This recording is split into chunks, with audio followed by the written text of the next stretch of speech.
All right, we're still working with the Bianchi. So the first thing we're going to do, I'm going to start with the rear wheel because it's the most difficult. Remove the quick release. I'm going to get this cassette off. I'm going to put the tool in. You got to get a wrench. It's the right size to hold the tool and do the righty-tighty, lefty-loosey, but it wants to spin. So what we have to do is also get a chain whip and hold it in place so it can't spin. Oh, thank God. And then it's not super tight. Sometimes people put these on so tight, you gotta put them on the ground, put all your body weight on them. These cheater bars, this one was just right. So now we thread off the lock ring of the cassette. It's this little threaded ring. So it's got a few teeth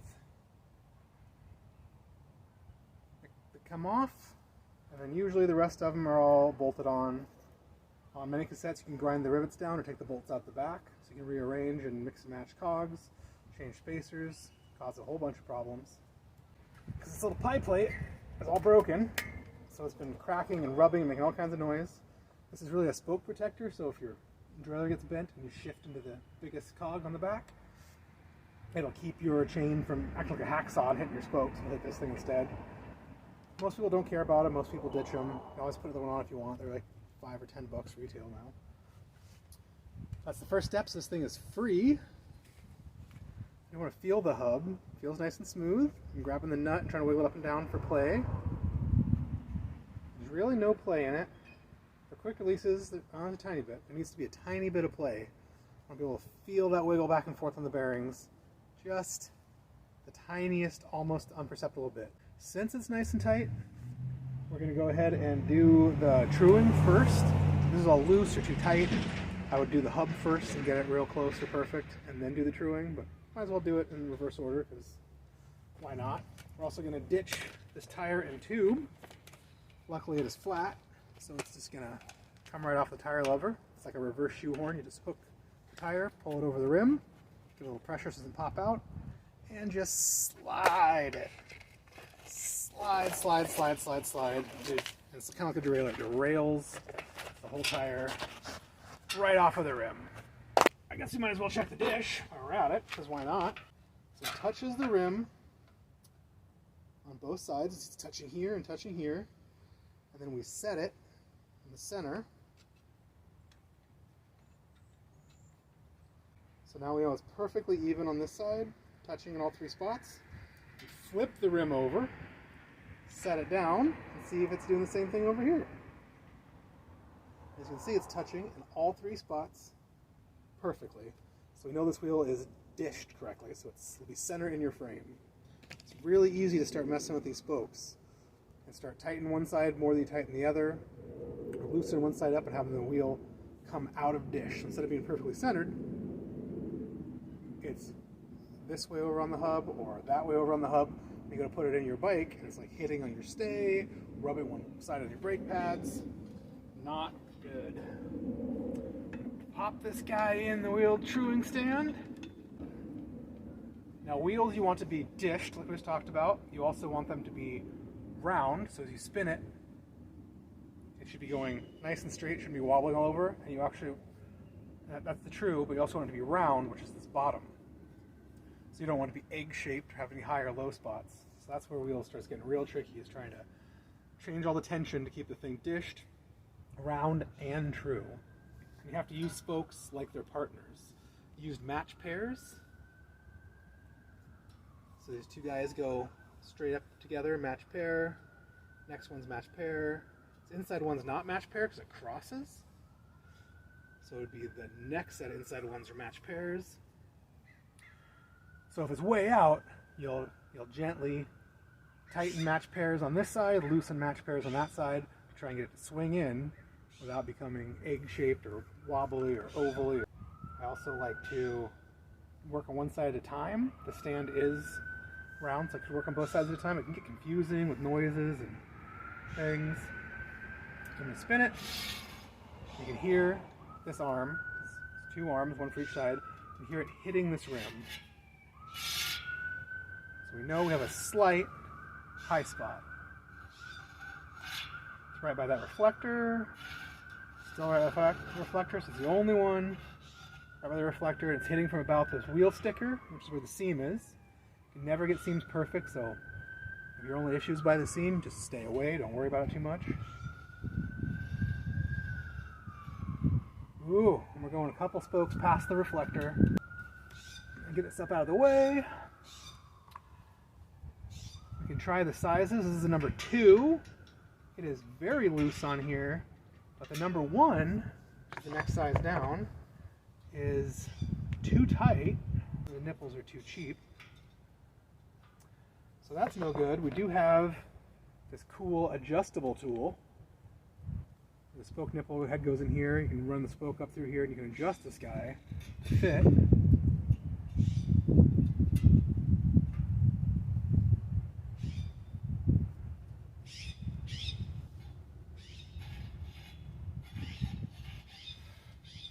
So the way you think about spokes and nipples is the spoke is a giant long bolt and the nipple's a nut. So you're turning it righty-tighty, tightens the nut and will pull the wheel out. So the spoke goes to the right side, it'll pull the wheel out to the right. If the spoke, like this next one, goes to the left side, it'll pull the wheel to the left. So we know we're hitting, so we want to be pulling that way or loosening this side. Another thing we can do is grab these spokes and squeeze them. We want them all to feel pretty even. That spoke tension, you want all the tension to be pretty even all the way around. There's a lot of crazy theory for wheel building. For wheel tune-ups, it's a lot less. Things don't have to be perfect, just good enough. So I'm gonna righty-tighty a few of these inside ones and see what happens. And a lot of people's theory is you don't want to do little turns, you want to do big quarter turns, maybe eighths.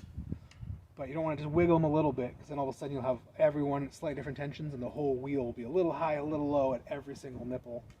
So we're going to work in these match pairs. And I'm just giving, by little turns, I mean kind of like eighths.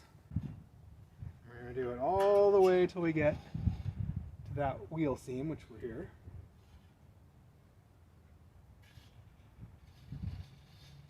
So we're still rubbing the whole way. So I'm going to go ahead and continue working on these match pairs.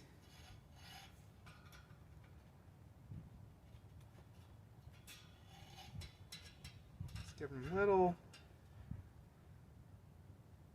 little eighths to turns. Now I also have a little tri-flow in a lube bottle, the nipple. Sometimes you can use WD-40 for this, and only this on bikes.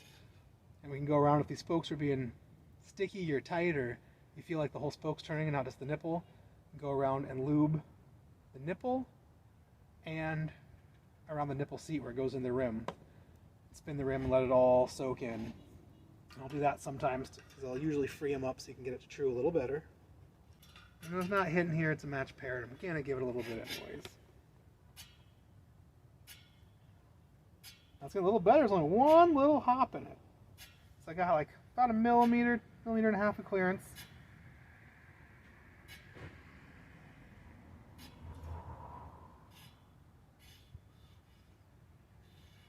The only hop is right by this seam.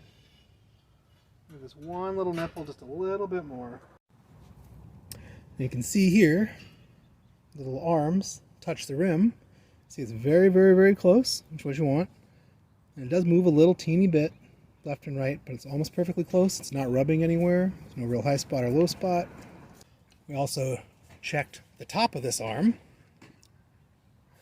right here against the bottom of the rim to make sure there's no big high spots or low spots. And there was one, but it's right at the seam. There's really nothing you can do about that. The seams always have a little bit of goofiness. As long as the tire seat's nice and the wheel goes around, it's fine. Also went around after we did that truing and grabbed all these match pairs and gave them a nice squeeze. Make sure they all feel about the same amount of tension and tightness. And this is relieving any tension or tightness I might have put in, any spoke wind. Sometimes you'll turn it and you'll turn the spoke as well, and then it seems true. Then when you squeeze it, it unturns itself and you're right back to where you were. And the wheel's round and true and everything's even. You're really good to go.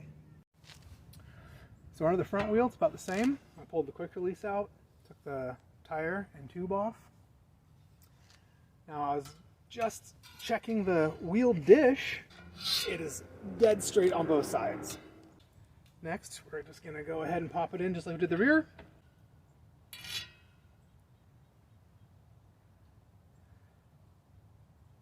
It's about perfect. I'm going to go ahead and grab all the match pairs. Give them all a real good squeeze. Get any tension or binding out of here. Make sure there's no real loose or tight ones. Spin it again, make sure I didn't bring anything out. It's within a couple of millimeters. It's fine on this side. The other side looks like maybe there's a little bit of room. Maybe a little high spot. Same thing, a little bit right where the reflector is, and it's probably caused by the reflector, honestly. It's right at across too, so there's not really matched pairs. I guess these guys, maybe we'll just see if we can tighten these guys up just a teeny little eighth. And that did it. Now it looks almost perfectly round and true. Gonna give it one more squeeze just to make sure that I'm happy. It's pretty good. The round down here, we can move the tool. So I'll lower the tool, tighten it up, bring it back up. It's really within a millimeter or two. It's not very bad. You're really looking for big, giant hops that take like quarter of the rim, half the rim. So we know we have to work on the tension. So these guys are great. Now we're going to clean these hubs, which is important to do before we start adjusting the bearings or messing around, because you don't want to drag any of this old grease down into the new bearings. I'm going to scrub off as much gunk as I can around this rubber seal, around the axle, around the hub itself. I'm also going to kind of wiggle my way in here and just dust off around this hub flange, around the hub barrel, as much dirt and gunk as we can out, up around the spokes, anywhere you can just to make it look cleaner and have less likely a chance of junk falling in. Now on these hubs, like many others, there's this little dust seal on here, which is really a squeal seal. It's to keep moisture out, but what it does is they get on a little crooked and causes your rims to squeal and make noise. So I'm going to pop these guys off just by going underneath the seal, just anywhere, just prying up. I'll set them aside, because we're definitely going to put them back on. Help keep dirt and hair and road grime out of here. Oh yeah. So if you don't like hair, you can't stand it without throwing up, bike mechanicking is going to be kind of hard for you, because there's usually hair inside this, there's usually hair inside the jockey wheels on your rear derailleur. Okay, now to open this hub up, we're going to need two 17mm wrenches and a 13mm thin cone wrench. What you do is hold the cone and open this guy. Oh, if it's too tight, I can use a 17 on both sides to open this outer nut. So the cone acts like a jam nut. This outer nut acts like a lock nut. It's just a nice little thin nut. It's got texture on both sides, so you can grab the inside of your fork and grab this cone. A nice clean tray here for putting stuff in. Set that down. We're going to hold the back side to support it so the axle doesn't fall out. We're going to turn this cone out, unroll it and unroll it and unroll it. Now the bearings are exposed, the cone's exposed. You're going to take a clean rag or a clean paper towel, trying to get any lint in there, and you're going to clean all the grease off this cone and inspect the cone carefully. The cone's a cone shape to rub against the top of the bearings. The hub has another sort of cone shape in there to grab the other side of the bearings. I'm too tight, there should be grit in there. This race will get all gritty and destroyed and become like gravel. And then your hubs will always feel kind of like crap and have a bunch of built-in drag. But this cone looks pretty dang nice. Let's take it all the way off. When we did the headset, you could see the paint had been worn away on the headset cone. to really see where the ball bearings traveled. And this one's a little shinier. So I see the top of that cone where the ball bearings travel around. There's no Brunel grit destruction. It's pretty fine. That means these bearings are good, which means I probably ought to just squeeze some grease in here and call it a day, not pull them out, replace the whole bearings, the whole thing. So I think I'm going to do just that. A little bit of grease left over in this little squeezy needle. I should have refilled it before I started this. I'm just going to shoot some in.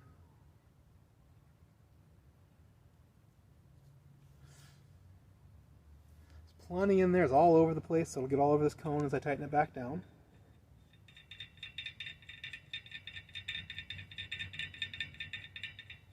Now the grease is spinning. It's getting all over the cone, all these bearings. I'm not going to tighten it all the way down, so I'm going to flip this over. Do the same thing on the other side. Just gonna loosen that cone on the bottom again by rolling this out. There's no junk. I'm keeping my finger tight down here against this axle and this cone, keeping them pushed up so it doesn't fall at the bottom if the bearings drop out of the bottom. Rolling this up. So if I turn this wheel upside down right now, all these bearings would just fall right out unless the grease magically held them in place, which sometimes you luck out it does. Wiping it off again. Try not to get any lint in there. It's looking good. This cone looks just as good. The bearings look clean. The grease looks fine. So I'm just going to go ahead and shoot some more in. Now, in a real overhaul, I'd pull this all the way apart, take these bearings out, put new bearings in. And I got new bearings to do that, but these look so good. There's just no reason.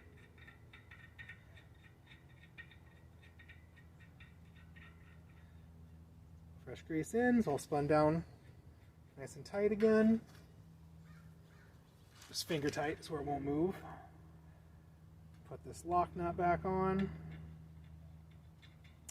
The trick here is trying to get this hub adjusted. So there's all sorts of little axle vices. So you can clamp this axle in a vise and try and work on it. I've never had much luck with those. I like to just sort of feel them. It's real close. It's really about perfect. It might even be slightly too tight because I can't feel any play. And I'm just going to give them a little shot, holding this cone, 13 millimeter, hold this axle nut with a 17. Just going to tighten it down and see what happens. Oh, that's perfect. Let's see what happens when we finish tight. So I'm going to get it real nice and tight. Spins nice. It's just the tiniest little bit of play. It's probably perfect.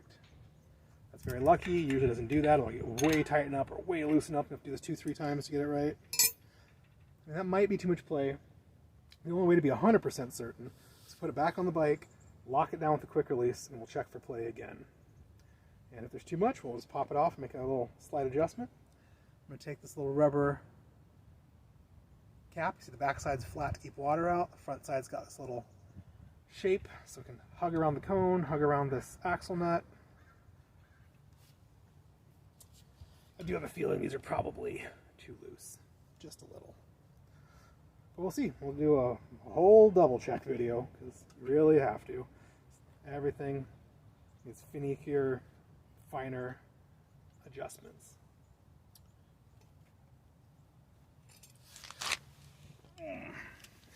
Screwdriver again because this isn't quite sitting right. It's not matching the nut. So I'm just going to give it a little squeeze, roll it around. I'm going to go around. Sometimes it'll bind up here, sit weird. That causes it to squeal. So that is good. We just got to pop the front quick release back in. This is one of these multi-part dudes. I don't really like these, like the old style ones better, but you want to make sure that the little cone is on the little egg shape. You really want to make sure that driver side in, driver side out. You really need to make sure that these little springs are facing the right way, the small side towards the middle and the big side towards the nuts. Otherwise they'll go over the axle and act like a little spacer, causing your wheel to sit crooked in the frame. You'll never figure it out, and you'll fight them and you'll destroy them, and it's a big pain. And shops should save every one of these possible off every old skewer and dead wheel, but they don't. Sometimes you go to a shop will have spares and sometimes you won't, and you're like, oh, it's like $10 or $20. You're going to order your whole new skewers. Alright, on the rear hub is a little trickier. one side is very exposed once you get that big rubber dust boot off. So we have to work from this side. Or the other side is pretty much hidden inside this cassette body. So very difficult to loosen and tighten or adjust.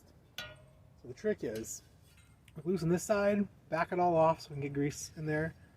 When we do that, we lift this side, and while this side's lifted, we're going to make sure this cone and nut are tight. Because if these are loose, and we're all done, and we go to try and tighten this all back up, I think it's all perfectly adjusted, these will move and drive you insane.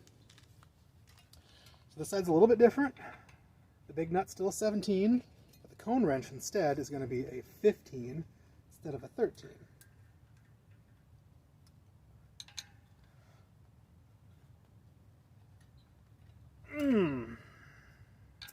Oh, and it's a little bit tight. So instead of driving yourself nuts, I'm going to take a rag, wrap it around this tool to make it a little less painful for the squeezing. Oh, there we go. There we go. Now the top's moving. Same thing, we're taking this lock nut off.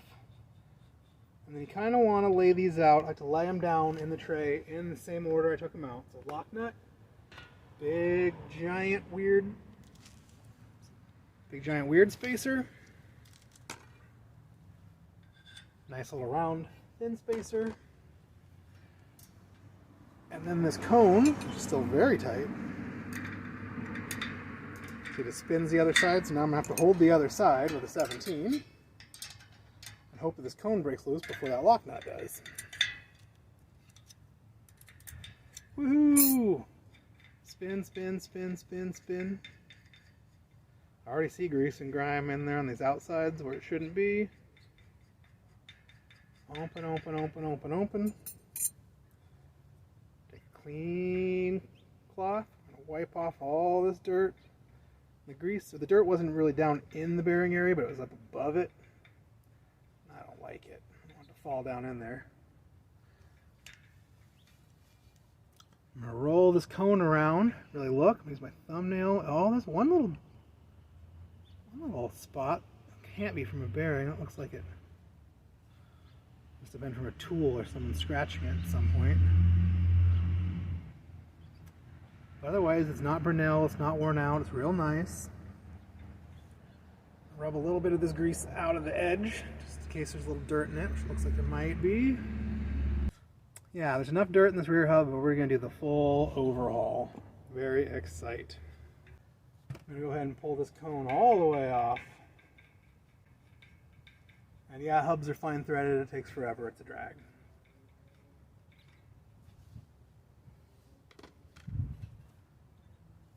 Pull the axle all the way through. Now the bearings are free to fall out if they feel like it. Now we can look at the other side of the cone and wipe it down a little too. That cone looks real nice and round. Get any of this extra grease grit off from up here, so we don't ever want it to fall in. While we're at it, we're going to go ahead and take the cone wrench and the lock nut wrench and make sure that this cone on this other side, which is hidden underneath that cassette body, we're going to make sure this is nice and tight. Nice and tight.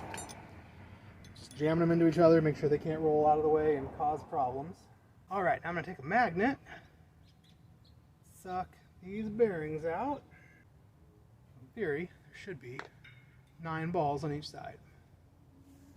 1, 2, 3, 4, 5, 6, 7, 8. But it did look like one might have fallen down. Yep, there's one deep down in here. 9. It's real sticky grease. Come over and do the other side as well. 1, 2, 3, 4, 5, 6, 7.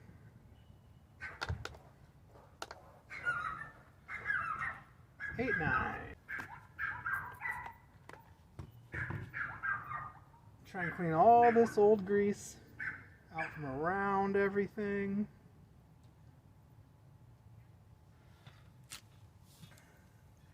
kind of hard to see on the old camera, but once you open a hub, you'll see there's just all these lips and seals and surfaces where grease can get. Especially down in the race, down underneath the lips, where they'll bend the Q-tip to really get it underneath any dust seals or lips. You can usually just bend or warp or damage these dust seals when you're cleaning them if you try and pull them out and put them back in. So you like to just scrape in and around them, get up under there, really get all the stuff without trying to remove these. 9 times out of 10, it's a terrible plan. Get up in there.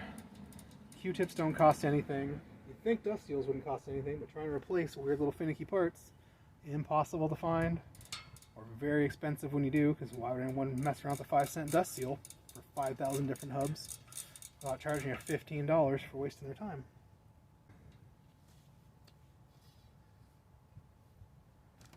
.99% of it's out. It's cool. I come clean around the outside here because there's a bunch of dirt and grit in there we just don't want falling back in. Using this already greasy Q-tips, so I don't waste 5,000 Q-tips trying to do this. Clean, clean, clean. Same thing.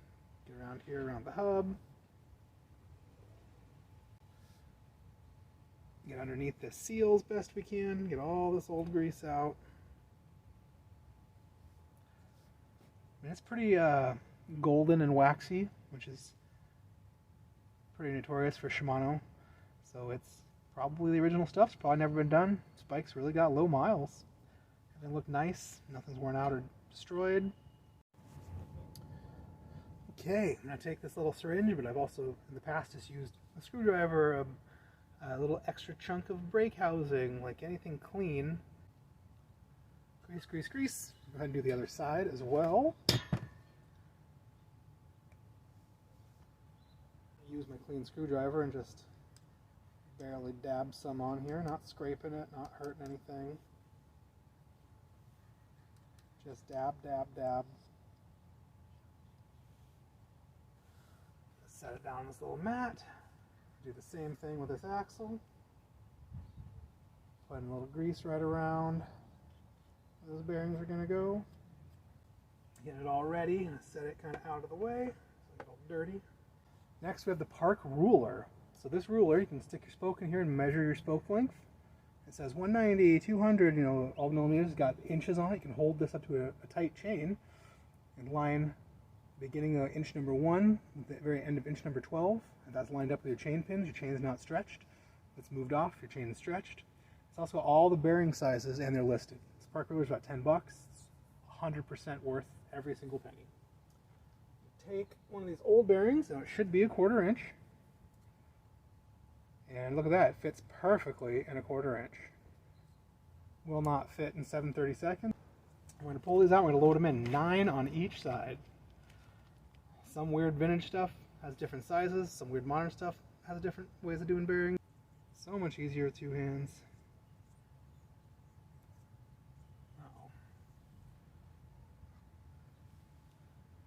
Fish them out with the screwdriver and push them up into their little area.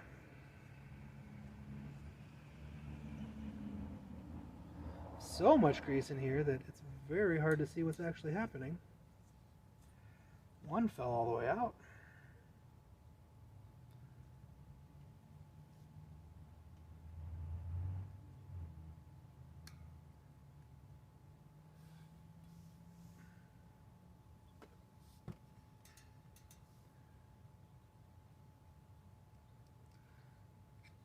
Push from the race, make sure they're not falling all the way down the axle tube. Make sure they're kind of right where they're supposed to be.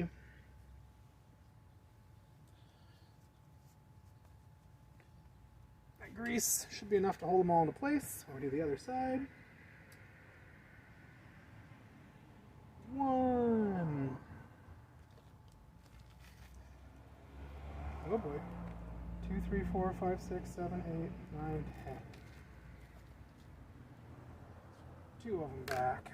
It's 1, 2, 3, 4, 5, 6, 7, 8. 1, 2, 3, 4, 5, 6, 7. 1, 2, 3, 4, 5, 6, 7, 8. So only 8 on this side, so we need one more, right? In theory. 9.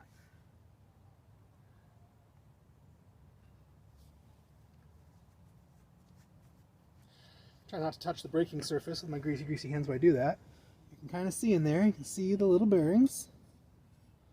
All pushed in their little race, all 9 of them. A little goofy. We're going to run the axle in. Try not to drop any bearings out. Now it's in, and smush around on this side.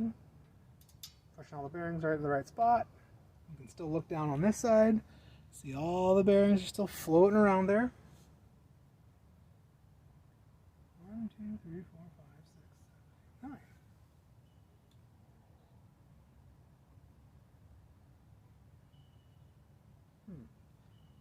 2, 3,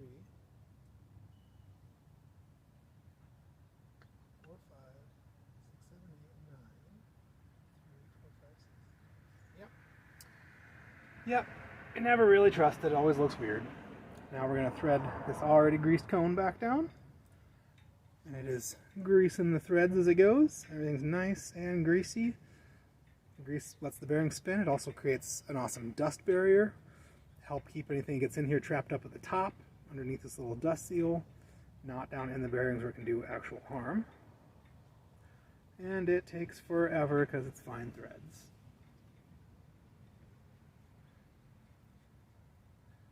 Almost. Spinning that cone. It's spinning right in, setting those bearings in place. Everything should turn nice and smooth. I'm gonna put these little spacers back on in the order they came off. Otherwise things can get in the way and cause problems, especially the dust shield. So round 1 on next. The big giant one just looks like a washer. It's on after that.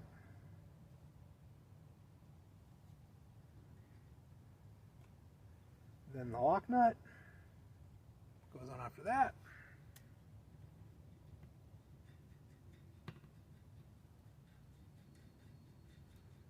And now we have to get the rear hub adjusted, which is extra tricky.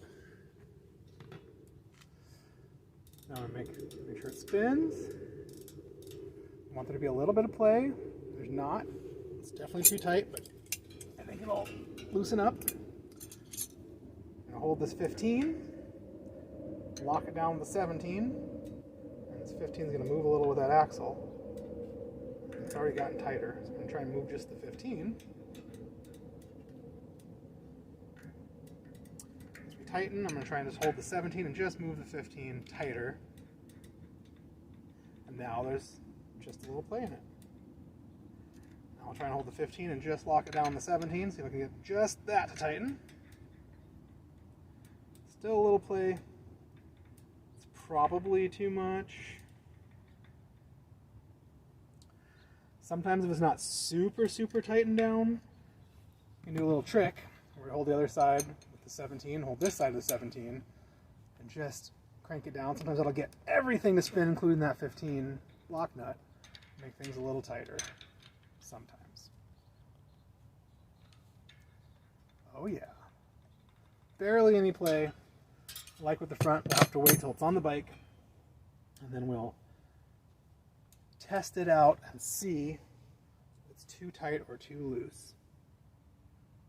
This little annoying dust shield has a little annoying damage spot on it, which may not do anything and may cause it to always constantly rub and cause little squeals. So we will see. So now it's ready for the cassette. First, we're going to do a little primer on cassettes. So we're going to look at it to see if this cassette's even good and worth going back on. Now we know the chain looked brand new, so I bet you this cassette's brand new. But I'm going to check.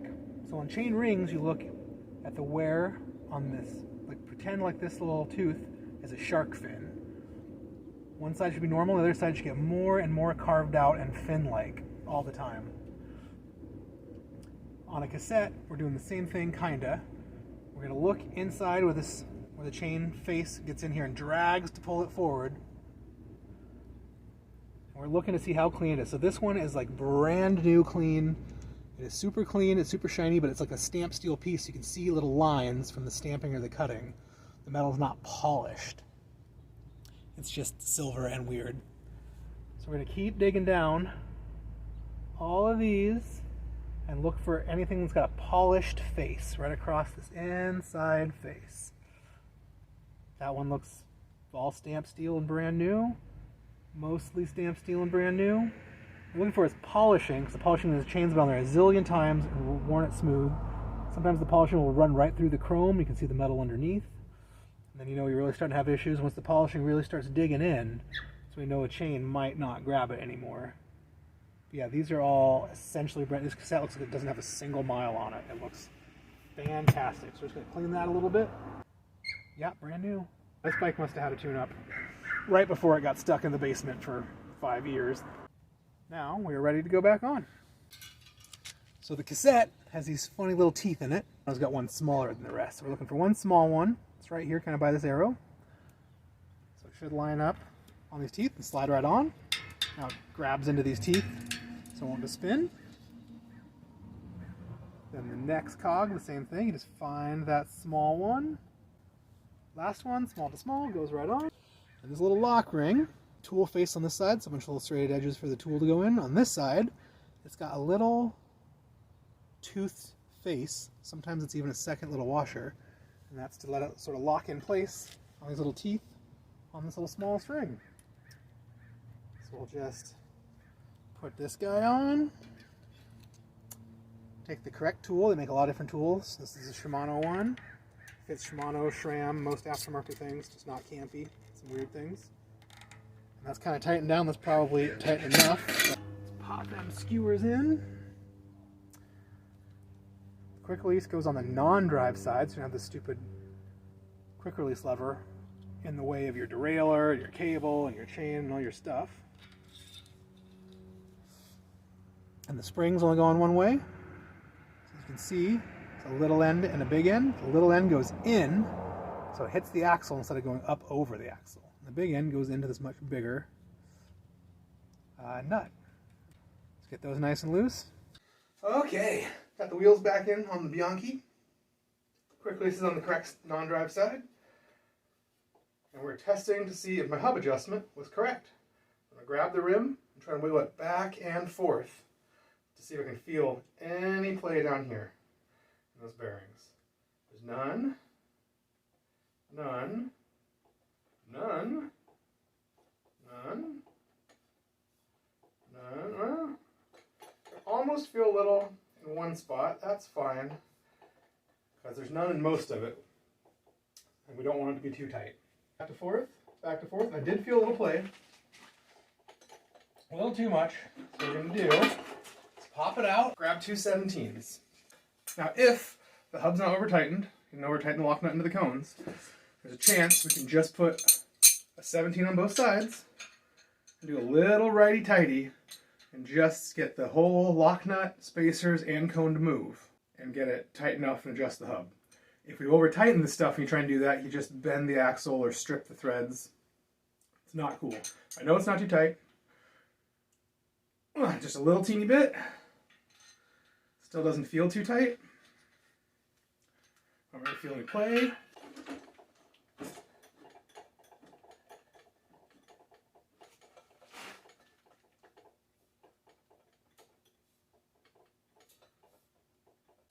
Don't feel any play. So the wheels are now golden. This bike is ready for tires, tubes, brake pads, cable and housing. We're on the home stretch. So that will be the next video.